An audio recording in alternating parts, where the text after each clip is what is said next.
Hello dear friends, আজকের ভিডিওতে আপনারা দেখতে পারবেন যে কিভাবে বর্ডারের বাইরে খুব সহজেই লিখতে পারা যায়। তো আমরা যদি এখন এই বর্ডারের ভিতরে ক্লিক করে কিছু লিখতে চাই, এটা ইজিলি লিখতে পারবো। বাট আমরা যদি বর্ডারের বাইরে কিছু লিখতে চাই, দেখুন এখানে কার্সর কিন্তু যাচ্ছে না, কার্সর বসতেছে না। দ্যাট মিনস আমরা বর্ডারের বাইরে লিখতে পারবো না। কিন্তু আমি তারপরেও কিন্তু বর্ডারের বাইরে সুলতান যে লেখাটা লিখে রেখেছি। তো কীভাবে আমি এই লেখাটা লিখলাম, তো আজকের এই পুরো ভিডিওতে দেখাবো যে কীভাবে বর্ডারের ভিতরে পাশাপাশি বর্ডারের বাইরে প্রয়োজনীয় লেখা লিখতে হয়। তো এর জন্য আমি আরেকটা নিউ ফাইল নিলাম। নিউ ফাইল নেওয়ার পরে আমি দুঃখিত ডিজাইন থেকে পেজ বর্ডারে যাব। এখান থেকে একটা বক্স নিব, ওয়াইড ওয়াইড আমি 4.5 এটা রাখলাম। Whole document, yes, okay button press করলাম, তাহলে একটা বর্ডার চলে আসলো। এখন আমি এখানে কিছু লেখা লিখবো। এটার ফন্ট সাইজ আমি একটু বড় করে নিলাম। এখন এই লেখাটাকে আমি সেন্টারে নিয়ে আসবো। সেন্টারে চলে আসলো।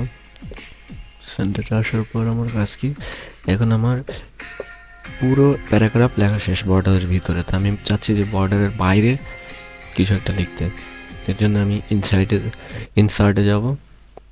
ইনসার্টে যাওয়ার পর শেপ থেকে টেক্সট শেপের ভিতরে এখন আপনি ইজিলি লিখতে পারবেন। ধরুন আমি লিখলাম সুলতান,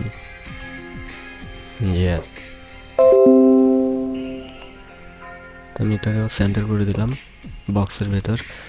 তো আমি এটা সাইজ বড় করব, বোল্ড করলাম।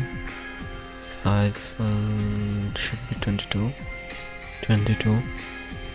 টেক্সট কালার চাইলে দেওয়া যায়, হ্যাঁ টেক্সট কালার দিয়ে দিলাম। রেড বা ইয়েলো টাইপ না হলে বোঝা যায় না, চোখে পড়ে না। সো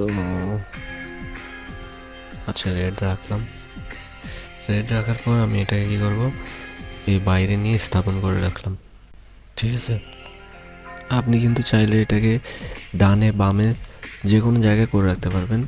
মনে করেন যে আপনি এখান থেকে ডানে করবেন, তাহলে এভাবে ঘুরিয়ে তারপর এখানে চেপে ধরলে এখানে নিতে পারবেন।